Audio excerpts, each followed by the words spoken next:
Well, thank you so much for being here with me today. I wanted to focus a little bit on his cause for canonization because I know each of you have a bit of a role in that. Can you just start with kind of the process? How does it begin? Well, most causes start, well, all causes really start with a groundswell of devotion. There are a lot of canonized saints that were from a particular order, and so maybe the groundswell started within the order. In our case, with the Father Flanagan cause, it really started as a groundswell of devotion among his former boys and girls, former youth, and then that we've learned as we were kind of trying to capture and organize and understand what the groundswell really looked like, and try to measure that there are many people that have no connection to Boys Town that just simply admire him and are very devoted to his example. Mm-hmm. And so that's typically how it goes. You start with the groundswell, and at some point, in our case, we approached Archbishop Lucas, and we've had somebody tell us, like, what does a groundswell look like? I said, well, we'll know it when we see it, was actually the answer we got. And so when we met with Archbishop Lucas, we were able to demonstrate to him that we had distributed tens upon thousands of prayer cards, that we had people that were clearly praying with us in other countries. So we tried to quantify the movement of the Holy Spirit in ways that an average person could measure a number, right? So that was a lot of it. And then there's just so much anecdotal information about people that have admired him over the years in his lifetime and in his passing. And he accepted our petition, and he opened the cause. And that was in the year 2012 when the Archbishop opened the cause formally, and that caused the Archbishop to appoint a number of people to do what they call the diocesan phase of the investigation into Father's life, and all three of us were very involved in that. I was the Archbishop's delegate for that. And we had a historical commission and a theological commission. And those two commissions were both populated with folks that the Archbishop appointed who were expert in history and doing the biography sort of side of his life. And then the theological commission, they were really looking through everything that he wrote, all of his preaching, correspondence, and looking at that his theology was always solid throughout his life. And that was a tremendous undertaking. And that we accomplished that in about 3 years' time, and it was in spring of 2015, having started in 2012, that we sent that diocesan phase. That whole dossier went over to Rome, and it's in Rome to this day, and that's where we're at in the process. It's been very exciting.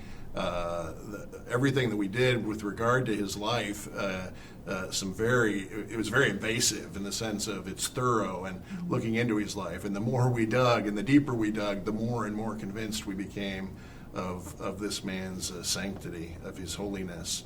We knew he was a good man and a good priest, but he really excelled in the life of virtue. And so the institution that he founded, that has been so amazingly impactful and successful, Boys Town, we have come to believe one of the reasons Boys Town has done so well and perdures to this day is because it was built on the foundation of such a holy man. And that's why, as a Catholic priest and as a devoted disciple of Jesus, we really think his life is worth the Catholic Church looking into in terms of potential canonization. So what would be next? Like, what would be the next step in his cause? Yeah, so with all the paperwork in Rome, an argument basically is put together on behalf of the Father Flanagan League and delivered then to the dicastery of the causes of saints. And so they go through their process. And if they determine that he lived a heroic virtue, then he goes from servant of God to venerable. And then the next step after that is a miracle. So a miracle has to be investigated and approved, and only the Pope can approve them. And then once that's officially approved, he becomes beatified.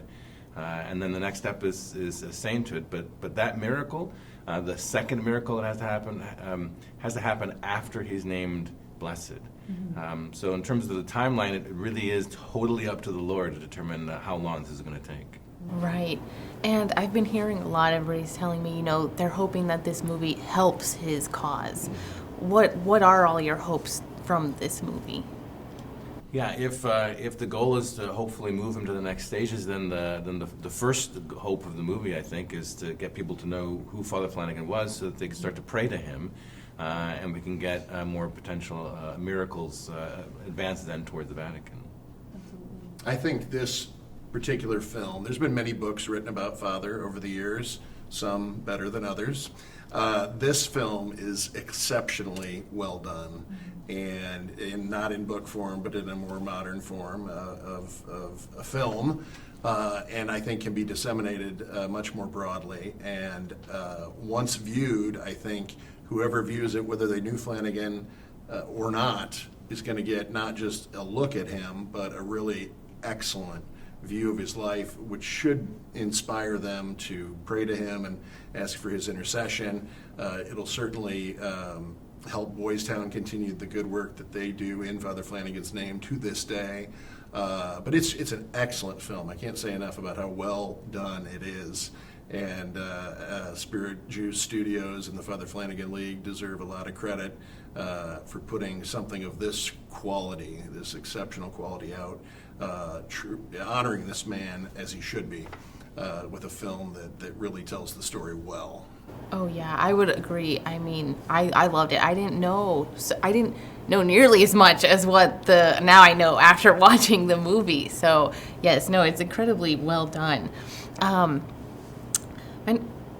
my next question would be, from the movie, why do you think that it's such an important story to tell right now, especially in like our current society?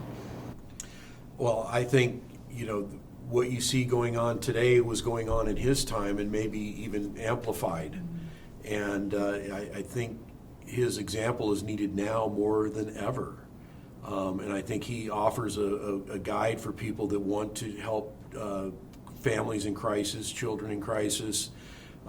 He's as relevant in the things he said, the way he approached youth care, the evolution of his mission here at Boys Town is just, it's so fundamentally needed now as much as ever. And I think, the fact that the success of this isn't just maybe just in the social sciences, it's the fact that God's love permeated everything that goes on here, and the other places around the world, and we've got to be connected to our divine Creator to help raise our kids. And so I think he shows us a pathway to you've got to have love in there. You can't just have the words. And I would say, and I'll say this to you specifically, Father is a priest, a Catholic priest who served the youth in an exemplary way. Born in Ireland, where they had the Troubles, here in America, where we have the abuse crisis, to lift up a priest like him, an American priest, who worked with youth and did so in such a holy, magnificent way, positive way, impacting so many lives. I think it would be a wonderful example, and what a morale boost to the Catholic Church here in America, to the Catholic Church in Ireland, and even beyond, to be able to lift this American priest up and say, look at this positive example of and emblematic of all the many priests who serve so faithfully and so well, but sometimes get a bad rap. Yeah, no, incredibly well said. Is there something that really stood out to you from the movie about, Father Flanagan, or anything in the movie that just like really maybe hit home or stood out? It wasn't a long life chronologically, but I never cease to be amazed by how much he accomplished. Certainly the creation of this amazing institution that we call Boys Town, but his travels, his work on behalf of our government, his work overseas,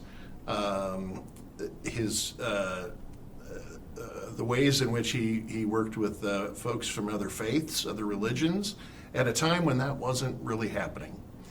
He was way out over his skis in terms of being a visionary for how people can work together. And again, Boys Town is he was always welcoming of boys of any faith or no faith at all, and that made him unique in and of his time, something we can certainly learn from. But To his core, he was a Catholic priest who was extremely faithful and devoted as a disciple of Christ, and so we want to lift him up and hopefully count him among the saints in heaven. Please God. Yeah, and I'd say, I mean, the film, the name Heart of a Servant, the thing that I take away from the film and from his life is just how big his heart really was, that he could take on each child. And he knew all the kids by name. I mean, he knew them all. And he had a relationship with them. He knew what was going on in their lives. He was completely present in that moment with each child he encountered.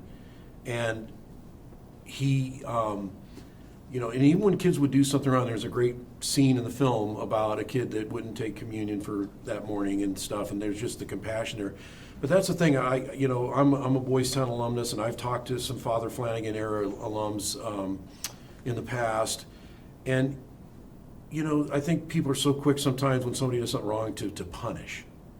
And what he showed these children that were used to getting the backhand, that were used to being abused and things, and that's exactly what they expected when they did something wrong. Throw a baseball through a window, oh, here it goes. Father Flanagan showed them mercy. He showed them God's mercy. He didn't rub their nose in their mistake. He showed them the way out of the mistake, and to do it with kindness and love. And a lot of kids would come into his office in trouble, and they'd confess to him and tell him what he did.